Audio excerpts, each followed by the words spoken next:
ನಿಮ್ಮ CN23 news ಚಾನಲ್ಗೆ ಸುಸ್ವಾಗತ. ನಾನು ನಿಮ್ಮ ನಗರ ನಾಗೇಶ್.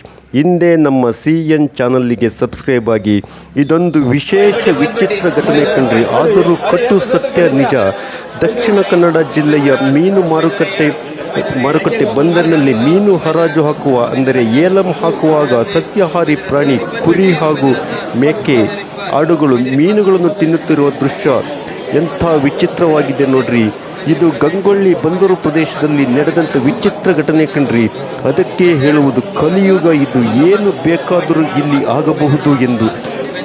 ಸಸ್ಯಾಹಾರಿ ಪ್ರಾಣಿಗಳಾದ ಆಕೆ ಹಾಗೂ ಮೇಕೆ ಹಾಗೂ ಆಡುಗಳು ಇಲ್ಲಿ ಮೀನುಗಳನ್ನು ತಿನ್ನುತ್ತಿರುವ ದೃಶ್ಯವನ್ನು ನೀವಿಲ್ಲಿ ನೋಡ್ರಿ. ಕಲಿಯುಗದಲ್ಲಿ ಏನು ಬೇಕಾದರೂ ಆಗಬಹುದು ಎನ್ನುವುದಕ್ಕೆ ಈ ಗಂಗೊಳ್ಳಿಯ ಬಂದರೆ ಸಾಕ್ಷಿಯಾಗಿದೆ ಕಣ್ರಿ. ಇಲ್ಲಿ ಸಸ್ಯಾಹಾರಿ ಪ್ರಾಣಿಗಳು ಯಾವ ರೀತಿ ಮೀನನ್ನು ಸೇವಿಸುತ್ತಿದೆ ಎಂದು ನೀವೇ ಕಣ್ಣಾರ ನೋಡ್ರಿ. ಕಲಿಯುಗದಲ್ಲಿ ಏನು ಬೇಕಾದರೂ ಆಗಬಹುದು ಎಂಬುದಕ್ಕೆ ಇದೊಂದು ಸ್ಪಷ್ಟ ಉದಾಹರಣೆಯಾಗಿದೆ ಕಣ್ರಿ. ನೋಡ್ರಿ, ಸಸ್ಯಾಹಾರಿ ಪ್ರಾಣಿಗಳು ಯಾವ ರೀತಿ ಮೀನುಗಳನ್ನು ಇಲ್ಲಿ ತಿನ್ನುತ್ತಿದ್ದಾವೆ ಎಂದು ಅಲ್ಲಿನ ಜನ ಹಾರಿ ನೋಡುತ್ತಿದ್ದಾರೆ. ನಿಬ್ಬೆರಗಾಗಿ ನೋಡುತ್ತಿರುವಂಥ ದೃಶ್ಯವನ್ನು ನಾವಿಲ್ಲಿ ನಿಮಗೆ ತೋರಿಸುತ್ತಿದ್ದೇವೆ. ಸಸ್ಯಾಹಾರಿ ಪ್ರಾಣಿಗಳು ಮೀನನ್ನು ಯಾವ ರೀತಿ ಬಾಯಿನಲ್ಲಿ ಹಾಕಿ ತಿನ್ನುತ್ತಿವೆ ಎಂದು ನೀವಿಲ್ಲಿ ಒಮ್ಮೆ ನೋಡ್ರಿ.